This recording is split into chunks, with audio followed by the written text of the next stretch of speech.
வணக்கம். இன்றைக்கி நம்ம பார்க்க போகிற சமையல் ஒரு சிம்பிளான சைடிஷ் ரெசிபி தான் பார்க்க போகிறோம். இட்லி, தோசை, ஊத்தப்பம், பொங்கல் எல்லாத்துக்குமே அருமையாக இருக்கும். வாங்க எப்படி செய்யலாங்கிறத பார்க்கலாம். இப்போ ஒரு குக்கர் எடுத்துக்கலாம். மீடியம் சைஸாக ஒரு 2 தக்காளி சேர்த்துக்கலாம். ஒரு கை அளவுக்கு சின்ன வெங்காயம் கட் பண்ணி வச்சுருக்கேன், அதையும் சேர்த்துக்கலாம். முழுசாக கூட சேர்த்துக்கிறதுனாலும் சேர்த்துக்கலாம். ஒரு 4 பல் பூண்டு கட் பண்ணி வச்சுருக்கேன், அதையும் சேர்த்துக்கலாம். இப்போ இதில் சாம்பார் தூள் சேர்த்துக்கலாம். இப்போ இதில் சாம்பார் தூள் 1 டேபிள் ஸ்பூன் சேர்த்துக்கலாம். இது கூடவே ஒரு 1/2 டேபிள் ஸ்பூன் கலருக்காக 1/2 டேபிள் ஸ்பூனோட கம்மியாக காஷ்மீரி மிளகாத்தூள் சேர்த்துக்கலாம். இப்போ இதில் கொஞ்சமாக மஞ்சள் தூள் சேர்த்துக்கலாம். இப்போ இதில் தேவையான அளவுக்கு தண்ணி சேர்த்துக்கலாம். நல்லா ஒரு 2 டம்ளர் அளவுக்கு தண்ணி சேர்த்துக்கலாம். தேவையான அளவுக்கு உப்பு சேர்த்துக்கலாம். இப்போ தான் மூடி வச்சிடலாம். மூடி வச்சுட்டு நல்லா ஒரு 5 விசில் விட்டுட்டு ஸ்டீம் போனதுக்கப்புறம் பார்க்கலாம். இப்போ ஸ்டீம் போயிடுச்சு, எப்படி இருக்குன்னு பார்க்கலாம். இப்போ அதை நல்லா மசிச்சு விட்டுக்கலாம். கரண்டியை வச்சு நல்லா மசிச்சு விட்டுக்கோங்க. இப்போ மசிச்சதை தனியாக ஒரு பவுலுக்கு மாற்றிருக்கேன்.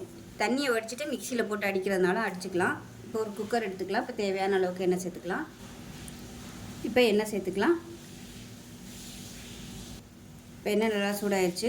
1 டீஸ்பூன் கடுகு, கொஞ்சமாக 2 வெந்தயம், கொஞ்சமாக சீரகம், கொஞ்சமாக உளுந்து, வாசனைக்காக 3 வரமிளகாய், கொஞ்சமாக கருவேப்பிலை.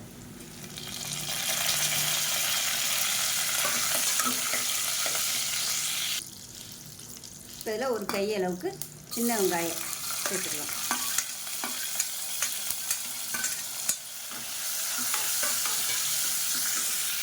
வெங்காயம் நல்லா வதங்கிடுச்சு. இதில் 1 டேபிள் ஸ்பூன் அளவுக்கு கடலை மாவு சேர்த்துக்கலாம்.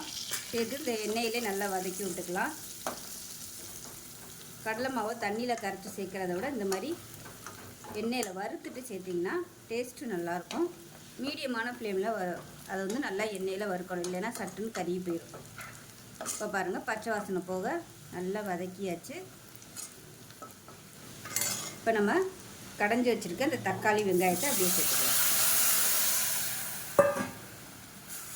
சேர்த்துட்டு நல்லா கலந்து விட்டுக்கலாம். அது கொதிக்கட்டும். கொதிக்க ஆரம்பிச்சிச்சுன்னா திக்னஸ் ஆகும். அந்த மாதிரி ஆகையில் தேவைப்பட்ட தண்ணி சேர்த்துக்கலாம். உங்களுக்கு இந்த மாதிரி தக்காளி இருக்கிறது பிடிக்கலன்னு நினச்சிங்கன்னா தண்ணியை இருத்துட்டு மிக்சியில் அடிச்சிட்டிங்கன்னா உங்களுக்கு நல்லா ஸ்மூத்தாக இருக்கும் சாம்பார். நான் அன்றைக்கி அப்படியே சேர்த்துட்டேன். இது கொதிக்கட்டும்.